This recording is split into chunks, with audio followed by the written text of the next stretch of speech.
வணக்கம். வியாழக்கிழமை ஜூலை மாதம் 16ஆம் தேதி, பராபவ வருஷம் ஆணி மாதம் 32ஆம் தேதி, ஆணியில் 32 தேதி. இன்றைய நட்சத்திரம் ஆயில்யம். வளர்பிறை துதியை திதி 12:26 வரை, மதியம் 12:26 வரை வளர்பிறை துதியை 2ஆம் பிறை, அதன் பிறகு திருத்தியை. சித்த அமிர்த யோகம். தனுசு ராசிக்கு சந்திராஷ்டமம். ராகு காலம் மதியம் 1:30 முதல் 3 மணி வரை, யமகண்டம் காலை 6 மணி முதல் 7:30 மணி வரை, குளிகை நேரம் காலை 9 மணி முதல் 10:30 வரை. நல்ல நேரம் என்கின்ற சுபஹோரைகள் காலை 9 மணி முதல் பகல் 12 மணி வரை, மதியம் 4 மணி முதல் 7 மணி வரை, இரவு 8 மணி முதல் 9 மணி வரை. இன்றைய கிரக நிலவரம்: ரிஷபத்தில் செவ்வாய், மிதுனத்தில் சூரியன் புதன், கடகத்தில் குருச்சந்திரன், சிம்மத்தில் சுக்கிரன் கேது, கும்பத்தில் ராகு, மீனத்தில் சனி. இனி தெரிஞ்சுக்கலாம் வாங்க.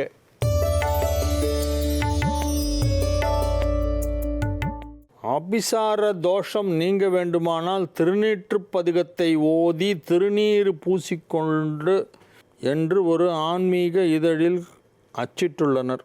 இது பற்றி தங்கள் கருத்து என்ன? ஆமாம், திருநீற்றுப்பதிகம் ரொம்ப சக்தி வாய்ந்தது. அதை சொன்னாலே தீய சக்திகள்லாம் விலகிடும். மயிலாஜலம், திண்டிவனம்.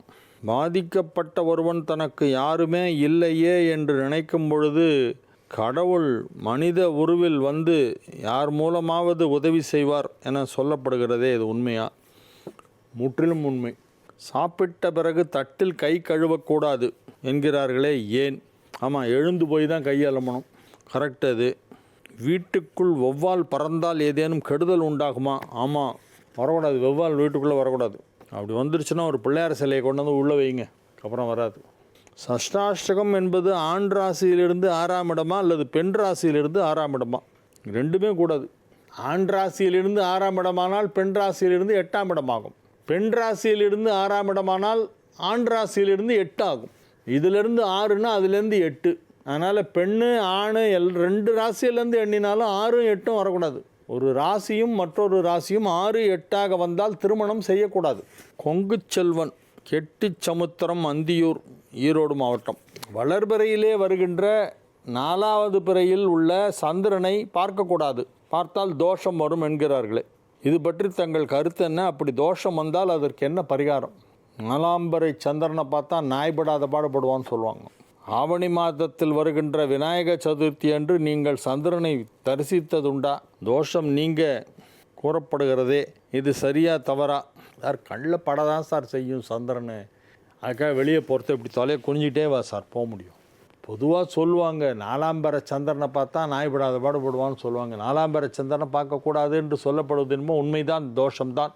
ஆனால் நடைமுறையிலே அதுக்காக தலையை குனிஞ்சிக்கிட்டு இப்படி வச்சுக்கிட்டுலாம் போக முடியாதுங்க. கண்ணில் படதாங்க செய்யும், ஒன்றும் பண்ண முடியாதுங்க. அதுக்கு தான் சந்திர தரிசனம் பண்ணால் எல்லாம் சரியாக படுன்றாங்க. அது 3ஆம் பிறை சந்திரன். 3ஆம் பிறை சந்திரனை தான் சிவபெருமான் தனது திருமுடியிலே தரித்திருக்கிறார். பிறை சூடனாக இருக்கிறார். அது 3ஆம் பிறை சந்திரன். மாதம் வளர்பிறையிலே வருகின்ற 3ஆம் பிறை சந்திரனை தரிசனம் செய்து சிவனை மனதிலே தியானம் செய்தால் எல்லா தோஷமும் நீங்கும். கிருஷ்ணார்ப்பணம் சிவார்ப்பணம் என்பதன் பொருள் யாது? கே. சுமாபதி, தலைமை ஆசிரியர் ஓய்வு, ஏ. கஸ்பா, ஆம்பூர். கிருஷ்ணார்ப்பணம் சிவார்ப்பணம் என்பதன் பொருள் யாது? அப்படின்னா நம்ம பண்ணுறது எல்லாத்தையும் கிருஷ்ணனுக்கு அர்ப்பணம் பண்ணிட்டேன், எல்லாமே கடவுளுக்கு அர்ப்பணித்து விட்டேன், இதனால் கிடைக்கக்கூடிய பலாபலன்கள் அவனுக்கே சேரும். போற்றுவார் போற்றலும் தூற்றுவார் தூற்றலும் போகட்டும் கண்ணனுக்கே என்னும் பொருள்பட சொல்வார்கள். அதை எப்பொழுது செய்ய வேண்டும்னா, ஒவ்வொரு செயலை செய்து முடித்ததும் அதை சொல்ல வேண்டும். எல்லாமே கிருஷ்ணார்ப்பணம் அப்படின்னு. கடைசியில் அவனை தான் எல்லாமே சேருது. ஆகாசாத் பதிதந்தோயம் யதாகச்சதி சாகரம் சர்வதேவ நமஸ்காரம் ஸ்ரீ கேசவம் பிரதிகச்சதி அப்படின்னு சொல்லி அவர்கிட்ட உழுந்து வணங்கிட்டோன்னா சரியாக போயிடும். எப்படி ஆகாயத்திலிருந்து வருகின்ற உற்பத்தி ஆகின்ற நீரெல்லாம் கடலில் போய் சேருகிறதோ, அதை போல் நான் எல்லா தெய்வங்களுக்கு செய்யும் நமஸ்காரமும் அந்த கேசவனுக்கே போய் சேரட்டும் என்று அதற்கு அர்த்தம். சுக்கிரதசை மொத்தம் 20 ஆண்டுகள். அதில் கடைசியாக வரும் கேது புக்தி ஒரு திசை நடக்கிறது. ஒரு தசை நடக்கும்போது அதன் திசைநாதன் வழி நடத்துகிறாரா அல்லது அந்தந்த புக்தியின் அதிபதியான கிரகம் வழி நடத்துகிறதா? தசாநாதருக்கு அதிக பலமா அல்லது புக்திநாதனுக்கு அதிக பலமா? ஒரு வீட்டில் கஷ்டம் என்றால் வீட்டில் உள்ள அனைவருக்கும் தானே கஷ்டம். ஏதோ ஒரு வழியில் பாவ கிரகங்கள் தசாபக்தி நடந்து இப்படித்தான் கடவுள் மனித உயிர்களை படைப்பாரா? இப்படிக்கு எஸ் மாலா, வாசுதேவநல்லூர், தென்காசி மாவட்டம் வாசுதேவநல்லூர் மாலா. நீங்கள் என்ன கேட்குறீங்கன்னே புரியல எனக்கு. சுக்கிர தசை நடக்குது, கடைசி புக்தி கேது புக்தி, எல்லா தசையிலையும் சில தீமைகள் நடக்கும். இப்படித்தான் இறைவன் இவர்களை எல்லாம் கஷ்டப்படுத்துவாரா?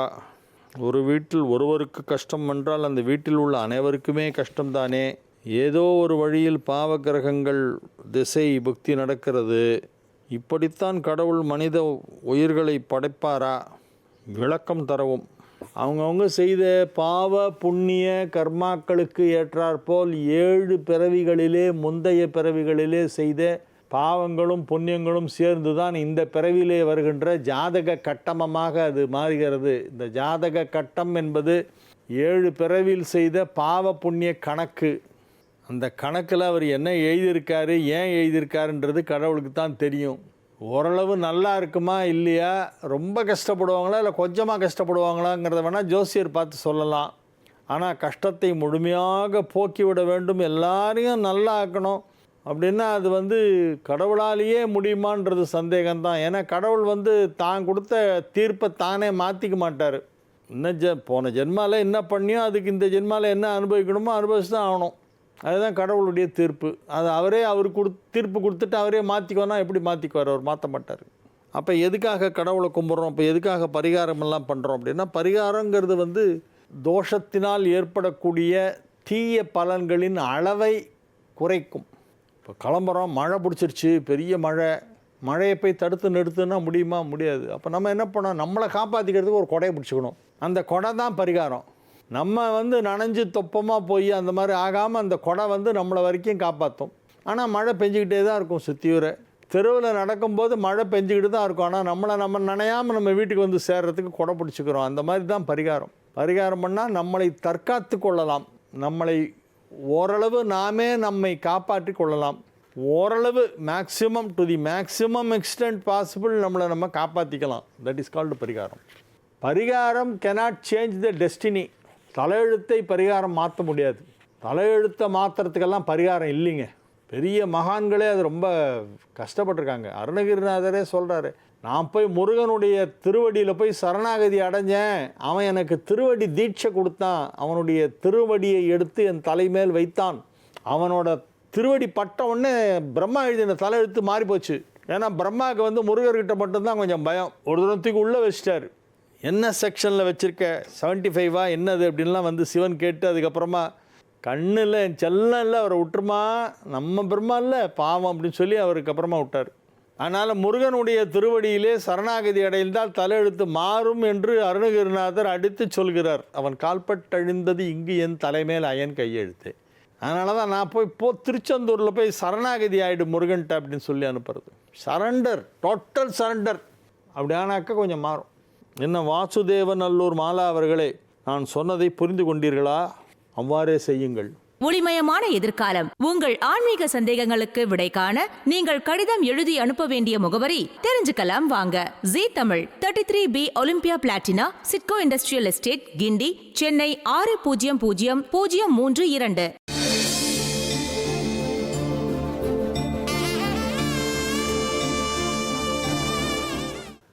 மேஷ ராசிக்கு நன்மைகள் அதிக அளவில் நடைபெறுகின்ற நல்ல நாள்.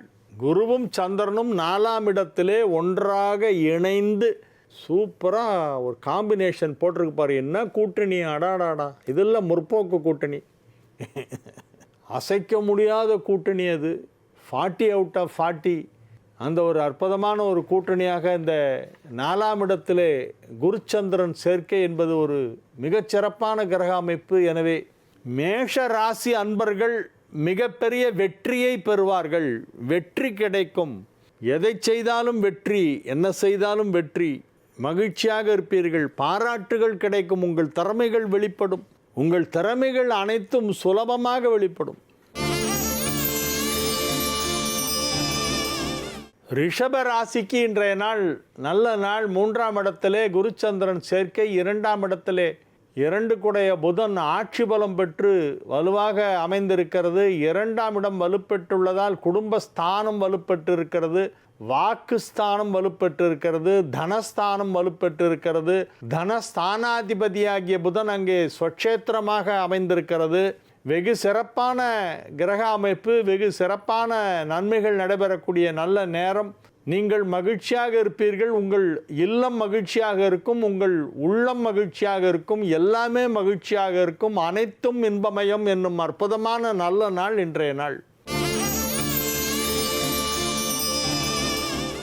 மிதுன ராசிக்கு இன்றைய நாள் மிகச் சிறப்பான நாள். மிதுன ராசி அன்பர்கள் இன்று மிக மிக மகிழ்ச்சியாக இருப்பார்கள். ஏனென்றால் ராசி அதிபதி ராசியிலேயே ஆட்சி பலம் பெற்றிருக்கிறது என்பது மட்டுமல்லாமல் 2ஆம் இடத்திலே தனஸ்தானாதிபதியும் தனகாரகனும் இணைந்து விட்டன.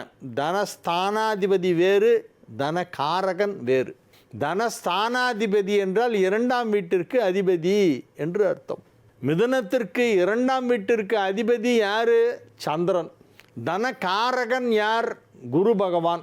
அந்த சந்திரனும் குரு பகவானும் ஒன்றாக இணைந்து விட்டது 2ஆம் இடத்திலேயே. அதில் ஒன்று உச்சம் பெற்றிருக்கிறது, ஒன்று ஆட்சி பலம் பெற்றிருக்கிறது. ரெண்டுமே பவர்ஃபுல். குரு உச்சம், சந்திரன் ஆட்சி, ரெண்டும் ஒரே இடத்துல, 2ஆம் இடத்துல. மிதுனத்திற்கு 2ஆம் இடத்திலே இந்த அற்புதமான கிரக சேர்க்கை ஏற்பட்டிருப்பதால் மிதுன ராசி அன்பர்களெல்லாம் இன்று பேசியே ஜெயித்து விடுவார்கள். நீங்கள் என்ன சொன்னாலும் அதை என்று தலையாட்டி கொண்டு மக்கள் அதை கேட்பார்கள். பேச்சினாலேயே அனைவரையும் வசீகரம் செய்து விடுவீர்கள். உங்கள் பேச்சு திறனாலே இந்த உலகத்தை ஜெயித்து விடுவீர்கள். பாட்டு திறனாலே உலகினை பாலித்திட வேண்டும் அப்படின்னு பாரதியார் சொன்ன மாதிரி பேச்சு திறனாலே நீங்கள் அனைவரையும் வென்று விடுவீர்கள். மிக சிறப்பான கிரக அமைப்பு, மிக அற்புதமான கிரக அமைப்பு. மிதுன ராசிக்காரங்களாம் ரொம்ப கொடுத்து வச்சவங்க இன்னைக்கு. சூப்பராக இருக்குது. நீங்கள் என்ன பண்ணாலும் சக்ஸஸ் ஆகும். நீங்கள் ஏதாவது மத்தியஸ்தம் பண்ணோன்னா போய் நீங்கள் உட்காந்து மீடியேட் பண்ணிங்கன்னா சரியாயிடும். You will be a mediator. மத்தியஸ்தம் பண்ணுறவர். 2 பார்ட்டி சண்டை போடுதுன்னா நீங்கள் போய் உட்காந்து சமாதானப்படுத்தினீங்கன்னா அவங்க 2 பேரும் சைலண்ட்டாக நீங்கள் சொல்கிறத கேட்பாங்க. ரொம்ப கிரிட்டிக்கலான விஷயம்லாம் நீங்கள் போய் பேசினா இன்றைக்கி செட்டில் ஆகும். இதுவே உங்களுடைய தொழிலில், வியாபாரத்தில், உத்தியோகத்தில் உள்ள பிரச்சனைகளை உங்களுடைய பேச்சு திறமையால் சரி செய்வீர்கள்.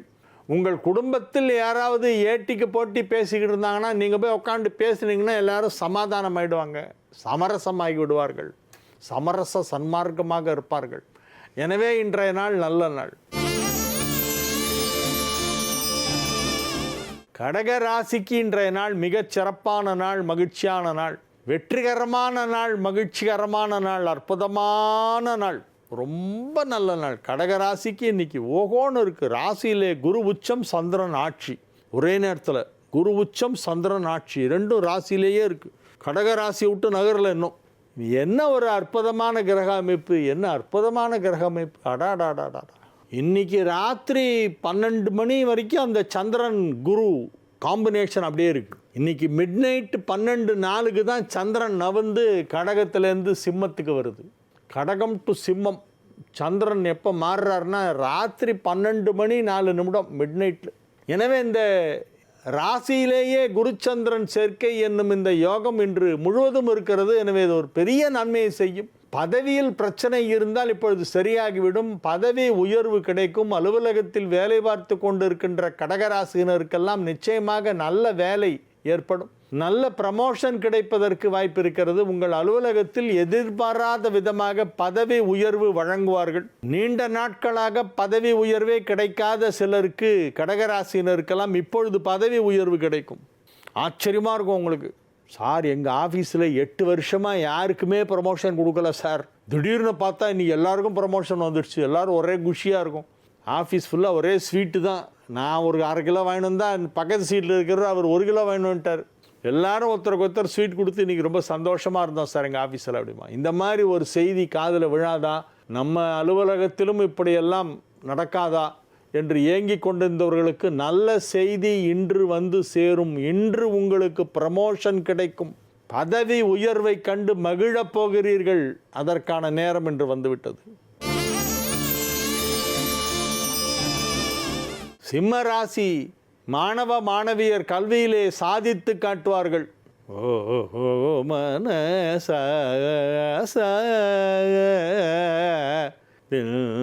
சட்னி சாதித்து விட்டேன் பார், 98% மார்க் வாங்கியிருக்கேன் அம்மா அப்படின்னு கத்திக்கிட்டே குழந்தை ஓடி வரும். உடனே தாயார் சென்று வாரி அணைத்து கொண்டு, என் செல்லமே, என் கண்ணே, என் பட்டு, என் கண்மணியே, 98% வாங்கினியாடா, ரொம்ப சந்தோஷமாக இருக்குடா கண்ணா, இப்போவே உனக்கு நான் கேசரி பண்ணி ஸ்வீட் கொடுக்குறேன்டா அப்படின்னு அம்மா சொல்லுவாங்க. அந்த மாதிரி பிள்ளைகள் தாயாரை மகிழச் செய்யும், தாயார் பிள்ளைகளை மகிழ்விப்பார்கள், அவர்களுடைய வெற்றியை சேர்ந்து கொண்டாடுவார்கள். குழந்தை ஒரு சின்ன சாதனை பண்ணால் கூட அதை உடனே பாராட்ட வேண்டும். அது கஷ்டப்பட்டு என்னமோ பாடும், ஒன்று நல்லா பாடுறியே, வெரி குட் வெரி குட் அப்படின்னு பாராட்டணும். வாயை மூடு, எப்போ பாருங்க கோயின்னு சத்தம் போட்டுக்கிட்டுப்போ அப்படின்னா அதுக்கு டிமாரலைஸ் ஆகிடும். அது பண்ணக்கூடாது. குழந்தைங்களை என்கரேஜ் பண்ணிகிட்டே இருக்கணும், இகழக்கூடாது, புகழ்ந்து கொண்டே இருக்க வேண்டும். காக்கைக்கு தன் குஞ்சு பொன் குஞ்சு என்று எப்போதுமே இது ஒரு தாயார் தனது குழந்தையை புகழ்ந்து கொண்டு தான் இருப்பார்கள். ஆனால் இப்பொழுது உள்ள இந்த கிரக நிலவரப்படி அந்த குழந்தைகள் பெரிய சாதனையை தனது கல்வி சான்றிதழ்களிலே, கல்வி சம்பந்தமான மதிப்பெண்களிலே, ப்ராக்ரஸ் ரிப்போர்ட்டிலே பார்க்க போகிறீர்கள். அதை பார்த்து நீங்கள் பாராட்ட வேண்டும். குழந்தைகளின் கல்வி முன்னேற்றம் இன்று நன்றாக இருக்கும். கன்னி ராசிக்கு இன்றைய நாள் நல்ல நாள், மகிழ்ச்சியான நாள், மிக சிறப்பான நன்மைகள் நடைபெறக்கூடிய நல்ல நாள், மிக மிக அற்புதமான நன்மைகள் நடைபெறக்கூடிய நல்ல நாள். 10ஆம் இடத்திலே தொழில் ஸ்தானம் வலுப்பெற்று இருக்கிறது. 11ஆம் இடத்திலே லாபஸ்தானம் வலுப்பெற்று இருக்கிறது. லாபஸ்தானமாகிய 11ஆம் இடத்திலே குருச்சந்திரன் சேர்க்கை, 10ஆம் இடமான தொழில் ஸ்தானத்திலே புதன் சூரியன் சேர்க்கை, புதாதித்ய யோகம். தனித்த புதனை விட சூரியனோடு இணைந்த புதன் தான் அதிக நன்மை செய்யும். சில பேர் இல்லை சார், சூரியனோடு சேர்ந்தால் அதோடைய பவர் கம்மியாகிடும், அதெல்லாம் இல்லை. சூரியன் புதன் காம்பினேஷன் தான் நல்லது பண்ணும், பெருசாக பண்ணும் தனித்த புதனை விட. அதே மாதிரி செவ்வாய் ராகு சேரும்போது ரொம்ப நல்லா பண்ணும், பெரிய யோகத்தை கொடுக்கும். செவ்வாய் ராகு காம்பினேஷன். ரொம்ப பேர் செவ்வாய் ராகு, ஐயோ செவ்வாய் ராகுவோடு சேர்ந்துருச்சேம்பாங்க. சேரணும், அதுதான் கரெக்டு. எனவே இப்பொழுது கன்னிராசிக்கு 10ஆம் இடத்திலே சூரியன் புதன் சேர்க்கை ஏற்பட்டிருப்பதால் தொழிலில் நல்ல வளர்ச்சி, தொழில் சார்ந்த முயற்சிகளெல்லாம் வெற்றி பெற்று தரும்.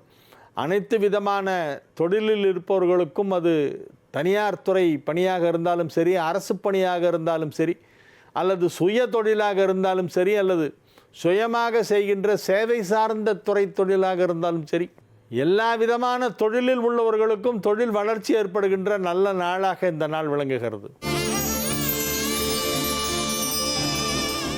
துலா ராசிக்கு இன்றைய நாள் நன்மைகள் அதிக அளவிலே நடைபெறுகின்ற நல்ல நாள். 10ஆம் இடத்திலே குரு உச்சமடைந்து சந்திரனோடு இணைந்திருக்கிறது. 10 குடைவன் ஆட்சி, குரு உச்சம். குரு உச்சம் பெற்றால் துலாமிற்கு நன்மை செய்யுமா? எப்படி செய்யும் என்றால், அதன் பார்வை இருக்கிறதே 2ஆம் இடத்தில் விழுகிறது. தனஸ்தானத்தை தனகாரகன் பார்ப்பதால் தனலாபம் ஏற்படும், எனவே நன்மை செய்யும். லாபஸ்தானத்திலே ராசி அதிபதி சுக்கிரன் இருக்கிறது. தனஸ்தானத்தை குரு பார்க்கிறது, எனவே பொருளாதாரத்திலே நல்ல முன்னேற்றம் ஏற்படக்கூடிய நல்ல நாளாக இந்த நாள் விளங்கும். மகிழ்ச்சியான நல்ல செய்தி ஒன்று இன்று மாலை நேரத்திலே உங்களுக்கு சேரும். உங்களுக்கு பிடித்தவர்களை சந்திப்பீர்கள். உங்களுக்கு பிடித்தவர்கள் உங்களுக்கு அருகிலே உங்களிடம் பேசிவிட்டு செல்வார்கள்.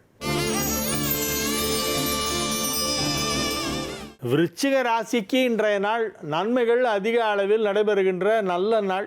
5 குடைவனும் 9 குடைவனும் ஒன்றாக இணைந்து விட்டன 9ஆம் இடத்தில். 5 குடைவன் குரு, அது 9இல் உச்சம். 9 குடைவன் சந்திரன், அது 9லேயே ஆட்சி.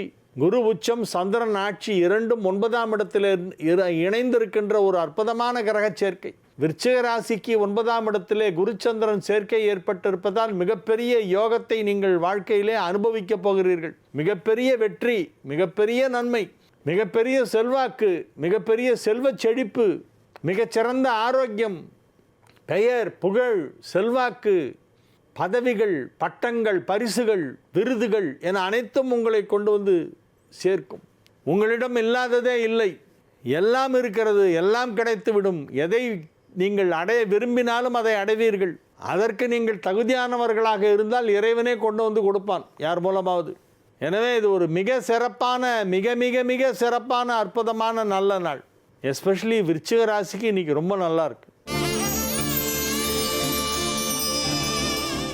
தனுசு ராசி அன்பர்களுக்கு இன்று சந்திராஷ்டமம் இருக்கிறது. எனவே சற்று அமைதியாக இருக்க வேண்டும், அடக்கி வாசிக்கணும். எப்பொழுதெல்லாம் அமைதி காக்க வேண்டுமோ அப்பொழுதெல்லாம் அமைதி காக்க வேண்டும். எங்கெல்லாம் சினத்தை கட்டுப்படுத்த வேண்டுமோ அங்கெல்லாம் சினத்தை கட்டுப்படுத்த வேண்டும். சினம் என்பது ஒரு கொடிய நோய். சினம் வரக்கூடாது, அழிச்சிரும் மனுஷனை. சினம் அழிக்கும் சில பேரை. அதனால் சினத்தை விட்டு விடுங்கள். செல்லிடத்து காப்பான் சினம் காப்பான், அல்லிடத்து காக்கின் என் காவாக்கால் என். அறவே முற்றிலுமாக சினத்தை அறுத்தெறிய வேண்டும். நல்ல பயிர்களுக்கு இடையே தேவையில்லாத புற்பூண்டுகள் வளரும் பொழுது அதை எப்படி அந்த விவசாயி களை எடுப்பானோ அதை போல நல்ல உள்ளம் கொண்ட உங்கள் மனதிலே இருக்கும் கோபம் என்கிற அந்த புற்பூண்டுகளை எடுத்து களைந்து விட வேண்டும். களை எடுத்தல் அதுதான். களை எடுக்கிறது என்னென்னா கோபத்தை விட்டு விடுவது, அதுதான் களை எடுப்பது. அது இன்றைய தினம் தனுசு ராசிக்காரர்கள் செய்ய வேண்டும். கோபத்தை விட்டு விட வேண்டும். கோபமே படக்கூடாது. ஒரு கிராமத்தில் ஒரு வீட்டு வாசலில் ஒரே கூட்டமாக, என்ன இந்த வீட்டில் என்ன விசேஷம் அப்படின்னு பக்கத்து வீட்டுக்காரங்களாம் வந்து கேட்குறாங்க. இல்லை, அவர் கோபத்தை விட்டுட்டாராம், காசிக்கு போய் கோபத்தை விட்டுட்டு வந்துட்டார் அந்த பெரியவர், ரொம்ப கோபக்காரில். அதை கொண்டாடுறதுக்காக எல்லாருக்கும் ஒரு விருந்து கொடுக்குறாரு. வாங்க எல்லோரும் சாப்பிட்லாம் வாங்கன்னு சொல்லி எல்லோரும் கூப்பிட்டு போகிறாங்க. அதை அந்த பெரியவர் உட்காந்துருக்கார் சேர் போட்டு. சுவாமி, என்ன வீட்டில் உங்கள் வீட்டில் விசேஷம் அப்படின்றா. நான் கோபத்தை விட்டுட்டேன்ப்பா காசியில் போய், அதுக்காக விருந்து கொடுக்குறேன், வாங்க எல்லோரும் சாப்பிடுங்க, வாங்க வாங்க. ரெண்டாவது ஆள் வருவார், அவரும் அதே மாதிரி அவர்கிட்ட வந்து கேட்பார்.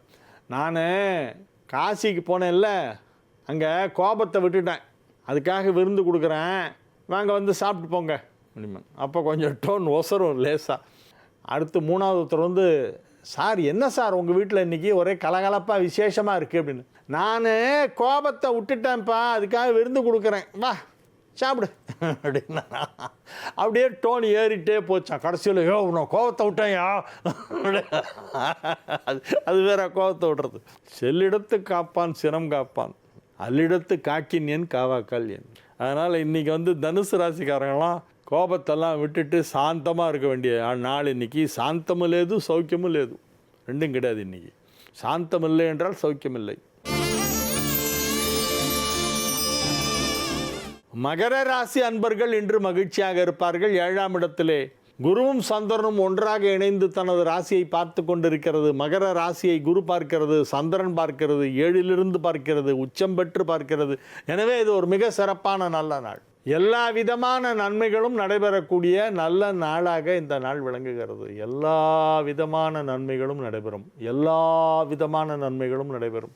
உங்களுக்கு என்னவெல்லாம் வேண்டுமோ அதெல்லாம் உங்களுக்கு கிடைக்கும். உங்களுடைய நீண்டகால கோரிக்கைகளை இறைவன் நிறைவேற்றுவான். உங்களது பிரார்த்தனைகளை இறைவன் நிறைவேற்றுவான். பிரார்த்தனைகள் மேலே செல்லும், இறைவனின் அருள் கீழே இறங்கி வரும். Prayer goes up and blessings come down. அந்த மாதிரி நாள் இன்னைக்கு.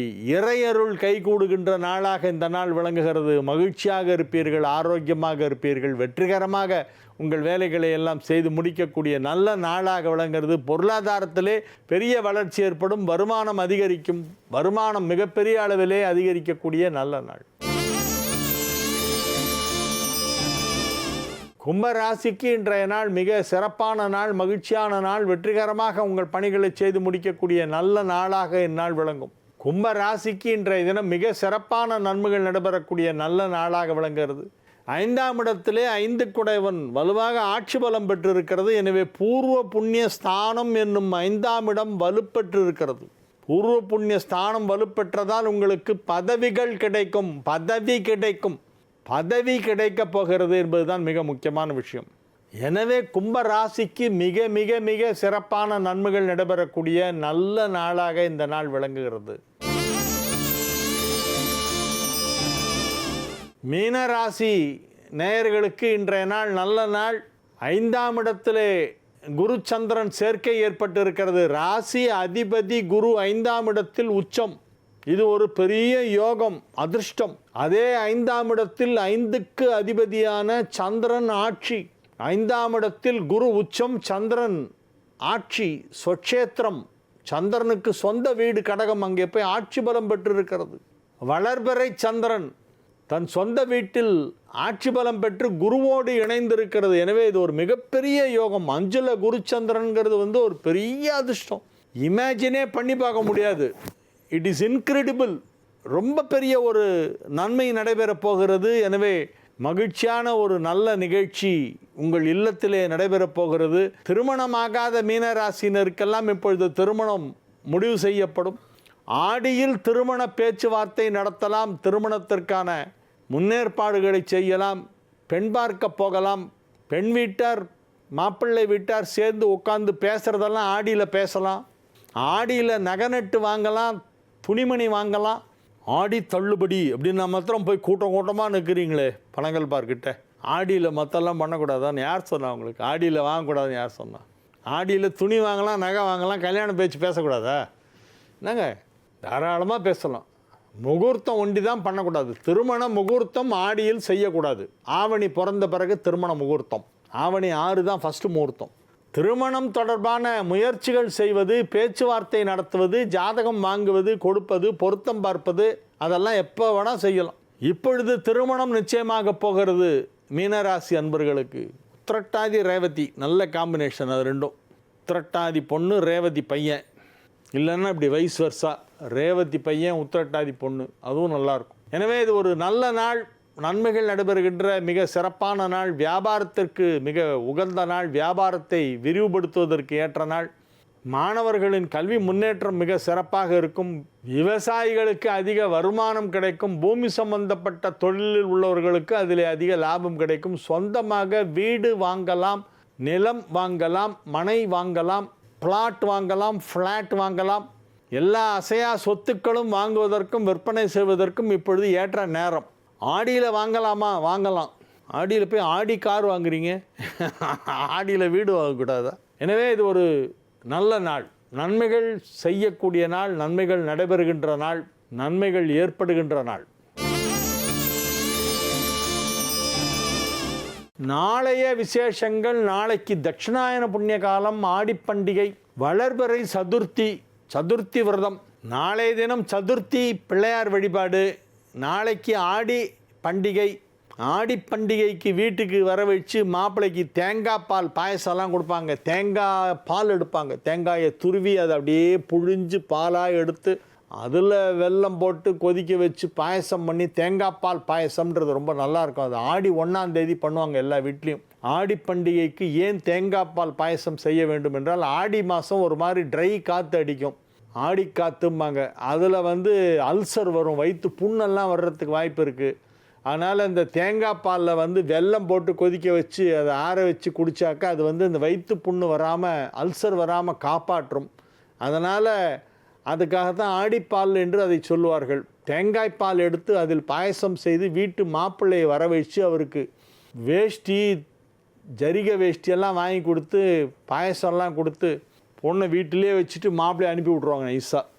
ஏன் கணவன் மனைவியை பிரித்து வைக்கிறார்கள் ஆடி மாதத்தில் அப்படின்னா, ஆடி மாதம் கன்சீவானால் சித்திரையில் பிறக்கும் குழந்தை, ஆடியில் கன்சீவானால் சித்திரையில் குழந்தை பிறக்கட்டும். என்ன, சித்திரை மாதம் சித்திர நட்சத்திரத்தில் பிறந்தால் அது தந்தைக்கு ஆகாது. அதனால் ஆடி மாதம் இந்த தம்பதிகளையே பிரித்து வச்சிடணும் நைஸாக. அதுக்காக அவருக்கு பட்டுப்புடவை வேஷ்டியெல்லாம் வாங்கி கொடுத்து, ஜரிகை வேஷ்டியெல்லாம் கொடுத்து, ஆடி பால் எடுத்து பால் பாயசம்லாம் பண்ணி மாப்பிள்ளைக்கு ஐஸ் வச்சு போயிட்டு வாங்க. ஆடி முடிஞ்சதும் ஒரு நல்ல நாள் பார்த்து பொண்ணை கொண்டு வந்து விடுறோம். ஆவணி 6ஆம் தேதி முதல் முகூர்த்தமாக, அன்றைக்கி கொண்டு வந்து விட்றோம், போயிட்டு வாங்க மாப்பிள்ளை அப்படின்னு சொல்லி மாப்பிள்ளையை அனுப்பி விட்ருவாங்க. இதுதான் விஷயம், வேறு ஒன்றும் இல்லை. நாளைக்கு ஆடி பண்டிகை. நாளைக்கு தட்சிணாயன புண்ணிய காலம் ஆரம்பம். உத்தராயணம் முடிஞ்சு தட்சிணாயனம் ஆரம்பம். ஒரு வருடத்தில் 6 மாதம் உத்தராயணம், 6 மாதம் தட்சிணாயனம். ஒரு ஹாஃப் ஏர்லி. தட்சிணாயனங்கிறது ஒரு ஹாஃப் ஏர்லி, உத்தராயணங்கிறது இன்னொரு ஹாஃப் ஏர்லி.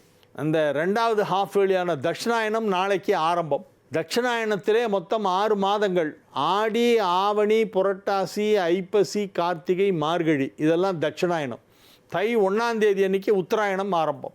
தை, மாசி, பங்குனி, சித்திரை, வைகாசி, ஆணி வரை உத்தராயணம். ஆடியிலேருந்து மார்கழி வரை தட்சிணாயனம். நாளையிலேருந்து தட்சிணாயனம் ஆரம்பம். தட்சிணாயன புண்ணியகால தர்ப்பணம். நாளைக்கு ஆடிப்பண்டிகை, சதுர்த்தி விரதம், வளர்பிறை சதுர்த்தி, விநாயகர் வழிபாடு செய்கின்ற நாள். வாழிய செந்தமிழ், வாழ்க நற்றமிழர், வாழிய பாரத மணித்திருநாடு. வந்தே மாதரம், வந்தே மாதரம், வந்தே மாதரம். மீண்டும் நாளை நிகழ்ச்சியிலே உங்களை சந்திக்கும் வரை உங்களிடமிருந்து விடைபெற்றுக் கொள்வது உங்கள் வழிகாட்டி ஜோதிடர் கலைமாமணி ஹரிகேச நல்லூர் வெங்கட்ராமன். வணக்கம்.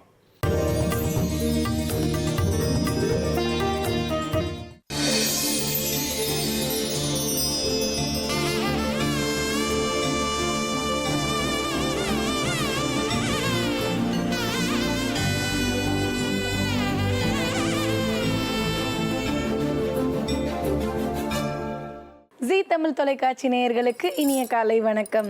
ஓம்காரம் நிகழ்ச்சிக்கு உங்களை அன்புடன் வரவேற்கிறோம்.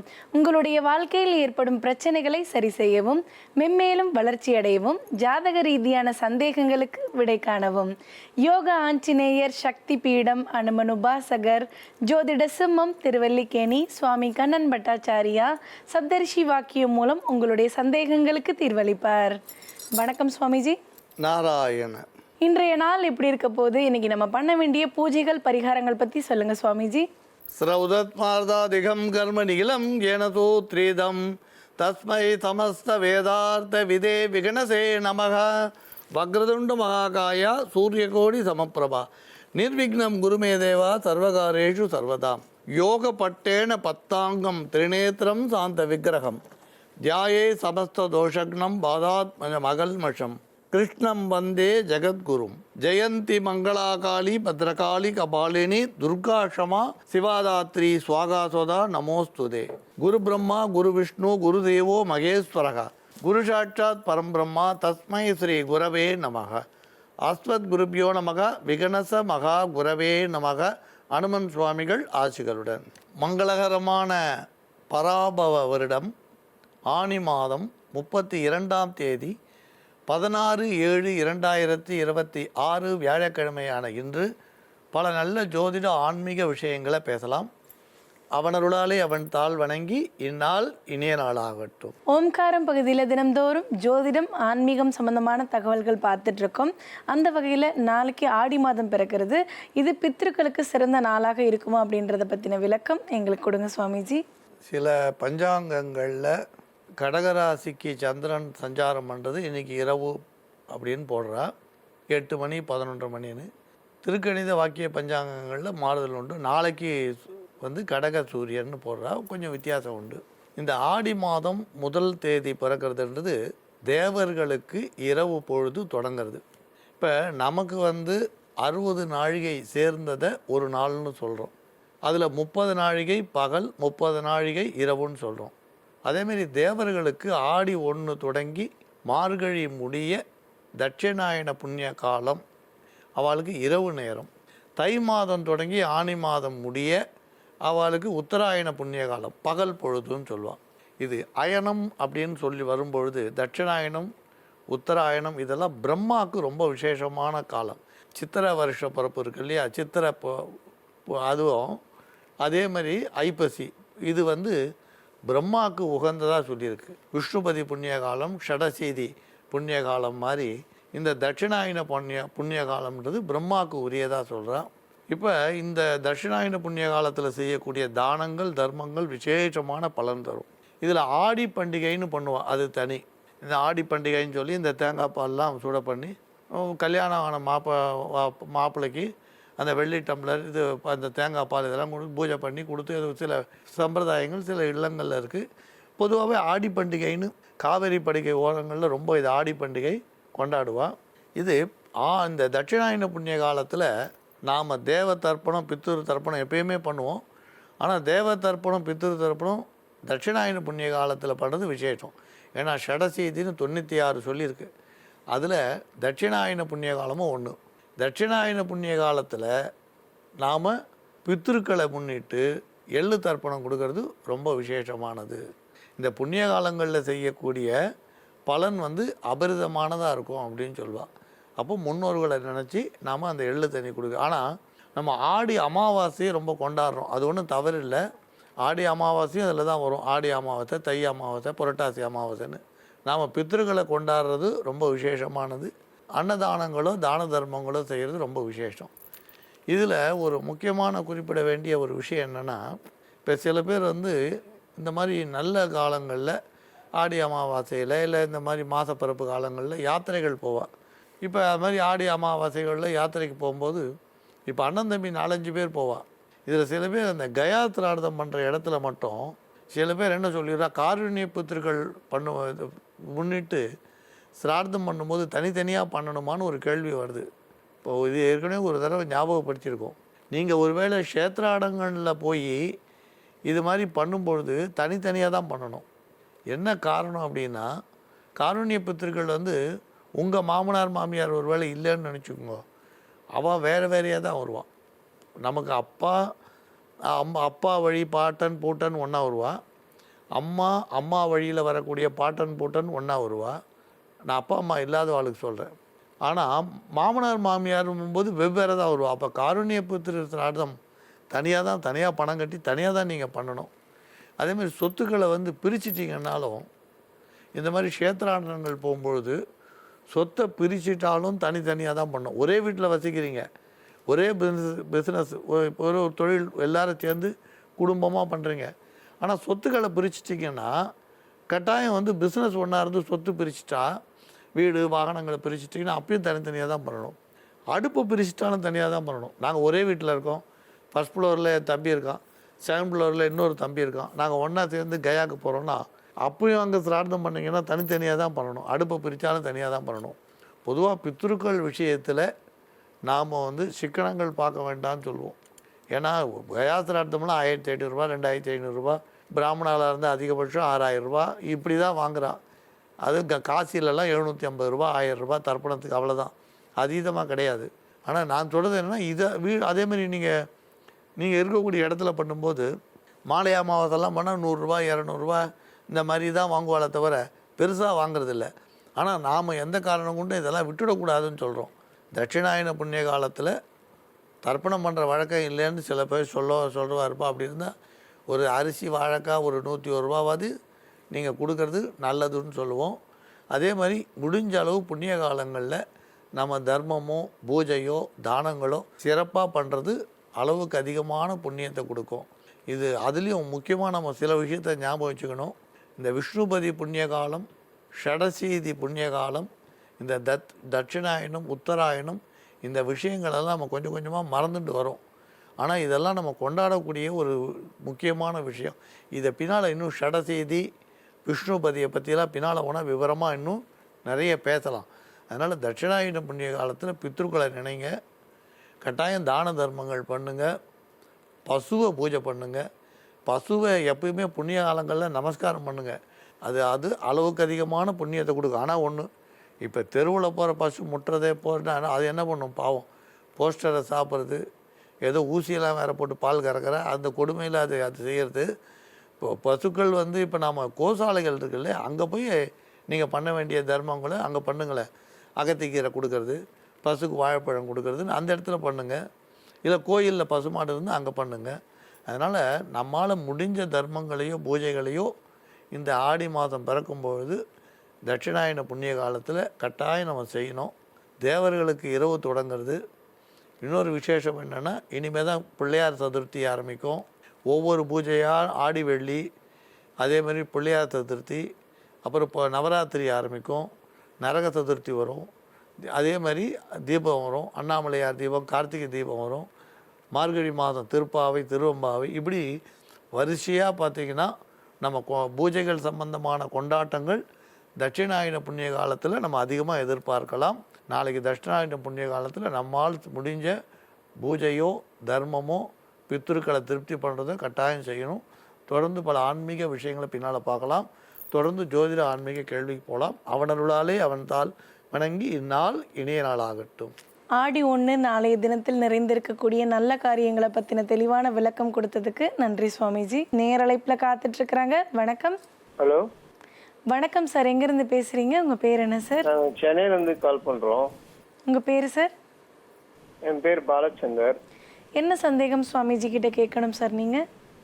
எங்கள் அண்ணன் கல்யாண விஷயம் பற்றி சொல்லுங்கள் சார். எவ்வளோ வருஷமாக வரேன்னு பார்க்குறீங்க சார்? அது 10 வருஷமாக பார்த்துட்ருக்கோம். உங்கள் அண்ணனுடைய பிறந்த தேதி ராசி நட்சத்திரம் சொல்லுங்கள் சார். பிறந்த தேதி 15/9/1988 காலை 11:55. அவங்க பேர் சார்? அவர் பேர் பாரத். உங்களுக்கு கல்யாணம் ஆகிடுச்சா சார்? இல்லைங்க, அவருக்காக தான் வெயிட்டிங். அவருக்கு அப்புறம் தான் எனக்கு. சரிங்க சார். பெண் வீட்டில் என்ன காரணம் சொல்கிறாங்க சார்? அவங்க சம்பளம் பத்தலன்றாங்க எல்லாருமே. என்ன உத்தியோகம் பார்க்குறாரு சார்? அவர் இது லாஜிஸ்டிக்கில் ஒர்க் பண்ணுறாரு. கவலைப்படாதீங்க சார். நீங்கள் கேட்டிருக்கக்கூடிய சந்தேகத்துக்கு சுவாமிஜி நல்லதொரு தீர்வு சொல்வாங்க. சுவாமிஜி, சப்தரிஷி வாக்கியப்படி விவாக தடை விலக என்ன பரிகாரம்னு பார்க்கலாம். சில எளிய பரிகாரம் சொல்கிறோம், நீங்கள் அதை செய்யுங்க.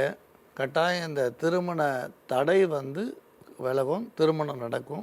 அவரோட பிறந்த நாள் அன்னைக்கு, வருஷ ஜென்ம நட்சத்திரம் அன்னைக்கு மதுரைக்கு போய் அங்கே இருக்கக்கூடிய நடு நின்ற நாயகி அம்பாளுக்கு அர்ச்சனை பண்ணி, அதாவது இம்மையில் நன்மை தருவார்னு சன்னதி இருக்குது, அந்த கோயில் சொல்கிறேன். போயிட்டு அப்புறம் மதுரை மீனாட்சி அம்மனையும் தரிசனம் பண்ணிட்டு வர சொல்லுங்கள். அது போயிட்டு வந்த பிறகு அடுத்து வரக்கூடிய வெள்ளிக்கிழமை ஒரு 6 துளசி செடி வாங்கி உங்களுக்கு வேண்டிய தெரிஞ்சவாளுக்கு வளர்க்குறதுக்காக கொடுங்க. இது தானம்னு சொல்ல முடியாது, வளர்க்குறதுக்காக கொடுங்க. ஜாதகம் கொடுக்கல் வாங்கல் கூடுமானவர் வியாழக்கிழமையை தவிர்த்துருங்க. திருமணம் முடிஞ்ச பிறகு, கல்யாணம் ஆன பிறகு திருவானைக்காவல் போய் அம்பாளை தரிசிக்கிறதா வேண்டுதல் வச்சுக்கோங்க. கல்யாணம் முடிஞ்சு 30 நாளைக்குள்ளே கட்டாயம் விவாக தடை விலகும். நம்புங்கள், நல்லதே நடக்கும். விவாக தடை விலக நல்லதொரு பரிகாரம் சொன்னதுக்கு நன்றி சுவாமிஜி. மங்களானி பவந்து. யோகா ஆஞ்சநேயர் சக்தி பீடம் அனுமன் உபாசகர் ஜோதிட சிம்மம் திருவல்லிக்கேணி சுவாமி கண்ணன் பட்டாச்சாரியா சப்தரிஷி வாக்கியம் மூலம் உங்களுடைய சந்தேகங்களுக்கு தீர்வளிப்பார். உங்களுடைய சந்தேகங்களுக்கு விடை காண 7305509333 என்ற வாட்ஸ்அப் எண்ணிற்கு மெசேஜ் அனுப்புங்கள். நாங்கள் உங்களை தொடர்பு கொள்வோம்.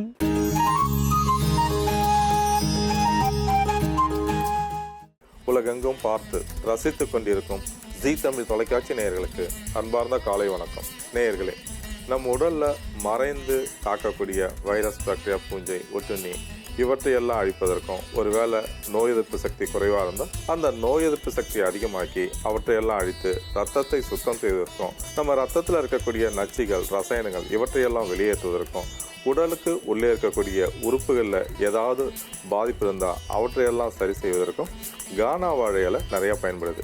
கானா வாழை இலை கலவக்கீரையோடு சேர்த்து கொடுப்பாங்க. இது வயல் வரப்புகளில், நீர்ப்பாங்கான இடங்களில் வளரக்கூடியது. நீல நிறத்தில் பூக்கள் இருக்கும். கானா வாழை இலையில் நிறைய உயிர்சத்துக்கள், தாது உப்புக்கள்லாம் நிறையா இருக்குது. நம்ம உடலுக்கு அதிக நன்மை செய்யக்கூடியது கானா வாழை இலை. நோய் எதிர்ப்பு சக்தியை அதிகமாக்குவதற்கும் பயன்படக்கூடியது கானா வாழை இலை. இன்றைக்கு கானா வாழை இலையை பயன்படுத்தி ஒரு சூப் ஒன்று தயார் செய்ய போகிறோம். அந்த சூப் தயார் செய்யும் விதத்தை இப்பொழுது பார்க்கலாம். நேயர்களே, உடலுக்கு ஆரோக்கியத்தை தரக்கூடிய கானா வாழை இலை சூப் எப்படி செய்யறதுன்னு இப்போ பார்க்கலாம். இதற்கு தேவையான பொருட்கள்: கானா வாழை இலை, மிளகு, சீரகம், பூண்டு, சிறிய வெங்காயம், லவங்கப்பட்டை, இந்துப்பு, பசுநெய், தேங்காய் பால். இப்போ இந்த பொருட்களை பயன்படுத்தி எப்படி ஒரு சூப் தயார் பண்ணுறதுன்னு பார்க்கலாம்.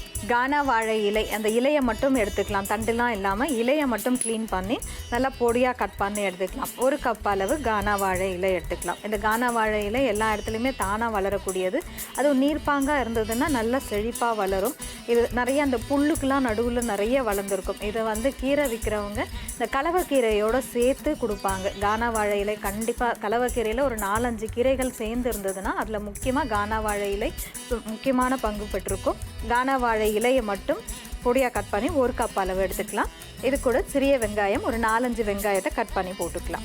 அடுத்ததான் தோல் உரித்த பூண்டு பற்கள் ஒரு 5 பூண்டு பற்கள் சேர்த்துக்கலாம். இது கூட 1 ஸ்பூன் மிளகு சேர்த்துக்கலாம். அடுத்ததான் 1 ஸ்பூன் சீரகம் சேர்த்துக்கலாம். இப்போ இது எல்லாத்தையும் ஒன்றா சேர்த்து நல்லா ஒரு விழுது பதத்தில் அரைச்சி எடுத்துக்கலாம். இப்போ அந்த சூப் எப்படி செய்கிறதுன்னு பார்க்கலாம். ஒரு வானலை சூடு பண்ணிக்கலாம். வானல் சூடானதும் 1/2 ஸ்பூன் பசு நெய் விட்டுக்கலாம். நெய் நல்லா உருகினதும் லவங்கப்பட்டை ஒரு சிறிய துண்டு போட்டுக்கலாம். இது கூட நம்ம அரைச்சி வச்சுருக்கிற அந்த விழுதை சேர்த்துக்கலாம். இப்போ இந்த விழுதை நல்லா நெய்யில் வதக்கிக்கலாம். வெங்காயம், பூண்டு, அந்த இலையோடைய பச்சை வாசனை மாறுற வரைக்கும் நல்லா வதக்கிக்கலாம். இப்போ இது நல்லா வதங்கிடுச்சு. கொஞ்சமாக தண்ணீர் ஊற்றிக்கலாம். இப்போ இந்த சூப்புக்கு தேவையான அளவு இந்த உப்பு சேர்த்துக்கலாம். இதில் நம்ம கடைசியாக தேங்காய் பால் சேர்க்க போகிறோம். அதுக்கேற்ற மாதிரி உப்பு சேர்த்துக்கோங்க. இப்போ இந்த சூப் நல்லா கொதி வந்துருச்சு. இந்த சமயத்தில் தேவையான அளவு தேங்காய் பால் சேர்த்துக்கலாம். தேங்காய் பால் சேர்த்த பிறகு ஒரே ஒரு நிமிஷம் கொஞ்சம் அந்த சூடு ஏறுற வரைக்கும் வச்சுருந்துட்டு அடுப்பை ஆஃப் பண்ணிடலாம். கொதிக்கக்கூடாது, கொஞ்சம் அந்த சூடு ஏறினா போதும். இப்போ இந்த சூப் தயாராகிடுச்சு. இதை வேறு ஒரு பவுலில் மாற்றி எடுத்து வச்சுக்கலாம். கானா வாழை இலை இது நீர்ப்பாங்கான இடங்களில் வளர்ந்துருக்கும், வயல் வரப்புகளில் இருக்கும், நம்ம வீட்டு தோட்டங்களில் கூட இருக்கும். இது மழைக்காலத்தில் அதிகமாக வளர்ந்துருக்கும். இதில் நீல நிற பூக்கள் இருக்கும். கானா வாழை இலைன்னு சொல்லுவாங்க, கண்ணுக்குட்டி புல்லுன்னு சொல்லுவாங்க. இதில் நிறைய சத்துக்கள்லாம் இருக்குது. விட்டமின் ஏ இருக்குது, விட்டமின் சி இருக்குது, இரும்பு சத்து இருக்குது, மெக்னீஷியம் இருக்குது, கால்சியம் இருக்குது, பொட்டாசியம் இருக்குது, டானின் இருக்குது, சஃபோன் இருக்குது, டெஃபன்ஸ் இருக்குது, ஃபினால் இருக்குது, ஆந்த்ரோக்வினின் இருக்குது, ஸ்டெரால் இருக்குது. இதில் இருக்கக்கூடிய சத்துக்கள் நம்ம உடலுக்கு அதிக நோய் எதிர்ப்பு சக்தியை கொடுப்பதற்கு பயன்படக்கூடியது. நம்ம உடலில் மறைந்து தாக்கக்கூடிய வைரஸ், பாக்டீரியா, பூஞ்சை இவற்றையெல்லாம் அழிப்பதற்கும் ரத்தத்தை சுத்தம் செய்வதற்கும் பயன்படக்கூடியது. அது மட்டும் இல்லாமல் நம்ம உடலில் இருக்கக்கூடிய ராஜ உறுப்புகளுக்கு அதிக நன்மை செய்யக்கூடியது, உடல் உஷ்ணத்தை குறைப்பதற்கு பயன்படக்கூடியது. இந்த சூப்பை சின்ன குழந்தைங்க, பெரியவங்க எல்லோருமே சாப்பிடலாம். வாரத்தில் ஒரு நாள் சாப்பிட்டாலே போதுமானது. நம் உடலுக்கு தேவையான எல்லா விதமான சத்துக்களும் கிடைக்கும். முக்கியமாக அடிக்கடி வரக்கூடிய சளி, இருமல், காய்ச்சல் வராது. தொண்டையில் வரக்கூடிய பாதிப்பு, தொண்டையில் டான்சிட்டிஸ் பாதிப்பு இருக்கும். ஒரு சில பேருக்கு சதை வளர்ச்சி இருக்கும், சளி கட்டி கொண்டு பேச முடியாமல் சிரமப்படுவாங்க. ஒரு இனிமையான குரல் வளத்தை கொடுப்பதற்கும், தொண்டையில் வரக்கூடிய பாதிப்பில் போக்குவதற்கும், சதை வளர்ச்சியை கட்டுப்படுத்துவதற்கும் பயன்படக்கூடியது. அதே மாதிரி அடிக்கடி வரக்கூடிய சளி, இருமல், காய்ச்சலை தடுத்து நம் உடலுக்கு தேவையான நோய் எதிர்ப்பு சக்தியை கொடுப்பதற்கும் பயன்படக்கூடியது. ஒரு சில பேருக்கு தோலில் சுருக்கம் இருந்தாலும் சரி, தளர்ச்சி இருந்தாலும் சரி, பார்க்கறதுக்கு கொஞ்சம் அருவருப்பாக இருக்கும். அந்த மாதிரி இருக்கிறவங்களும் கானா வாழை இலையை உள்ளுக்கு சாப்பிட்டாங்கன்னா தோல் திசுக்களுக்கு தேவையான சக்தியை கொடுப்பதற்கும் பயன்படக்கூடியது. நேயர்களே, உடலுக்கு ஆரோக்கியத்தை தரக்கூடிய கானா வாழை இலை சூப் தயார். இது எப்படி செய்யறதுன்னு இன்னொரு முறை பார்க்கலாம். முதல்ல கானா வாழை இலை, சிறிய வெங்காயம், பூண்டு, மிளகு, சீரகம் இது எல்லாத்தையும் ஒன்றா சேர்த்து ஒரு விழுது பதத்தில் அரைச்சி எடுத்து வச்சுக்கணும். ஒரு வாணலில் 1/2 ஸ்பூன் பசுநெய் விட்டு நெய் நல்லா உருகினதும் ஒரு லவங்கப்பட்டை தாளித்து அது கூட நம்ம அரைச்ச விழுதை சேர்த்து பச்சை வாசனை போகிற வரைக்கும் நல்லா வதக்கி தேவையான அளவு தண்ணீர் ஊற்றி இந்த உப்பு சேர்த்து நல்லா கொதி வந்ததும் கடைசியாக தேவையான அளவு தேங்காய் பால் சேர்த்து ஒரு கலரி இறக்கணும்னா இந்த சூப் தயார். நேயர்களே, கானா வாழை இலையை பயன்படுத்தி இது போல ஒரு உணவு தயார் செய்து சின்ன குழந்தைங்க, பெரியவங்க எல்லோரும் அடிக்கடி சாப்பிட்டு பயனடையுமாறு கேட்டுக்கொள்கிறேன். நேயர்களே, இன்றைய ஆரோக்கிய குறிப்பு. நம்ம பொதுவாக வாழைப்பழம் சாப்பிட்டோம்னா அந்த தோலை தூக்கி போட்டுடுவோம். அந்த தோலில் நிறைய சத்துக்கள் இருக்குது. முக்கியமாக அந்த தோலுக்கு உள்பகுதியில் இருக்கக்கூடிய சதை பகுதி, அதில் நிறைய சத்துக்கள் இருக்குது. அதை நிறைய விதமாக பயன்படுத்தலாம். அந்த தோலுக்கு உள்பகுதியில் இருக்கக்கூடிய அந்த சதை பகுதியை ஒரு ஸ்பூன் வச்சு நம்ம நல்லா சுரண்டி எடுத்தோம்னா நல்லா ஒரு சதை பகுதி வரும். 1 ஸ்பூன் அளவுக்கு வரும். அது 1 ஸ்பூன் அளவு எடுத்துக்கலாம். அது கூட காய்ச்சாத பசும்பால் தேவையான அளவு 2 ஸ்பூனோ இல்லை 3 ஸ்பூனோ உங்களுக்கு எந்த அளவுக்கு தேவையோ அதையும் சேர்த்து நல்லா ஒரு பேஸ்ட் பதத்தில் அரைச்சி எடுத்துக்கலாம். ஒரு க்ரீம் மாதிரி வரணும். வாழைப்பழ தோலுக்கு உள்ளே இருக்கக்கூடிய சதை பகுதி, காய்ச்சாத பசும்பால் இது ரெண்டுத்தையும் ஒன்றா சேர்த்து நல்லா பேஸ்ட் பதத்தில் அரைச்சி இதை முகத்தில் நல்லா அப்ளை பண்ணிவிட்டு ஒரு மாஸ்க் மாதிரி அப்ளை பண்ணிவிட்டு ஒரு 20 நிமிஷம் கழித்து நல்லா குளிர்ந்த தண்ணியில் முகத்தை கழுவிட்டு வந்தீங்கன்னா முகத்தில் ஏற்படக்கூடிய சுருக்கங்கள் சரியாகும். முகம் நல்லா பளிச்சுன்னு இருக்கும். முகத்தில் மாசு மறுக்கள் ஏதாவது இருந்தாலும் அதுவும் படிப்படியாக சரியாகும். மீண்டும் மற்ற நிகழ்ச்சியை சந்திப்போம். நன்றி, வணக்கம்.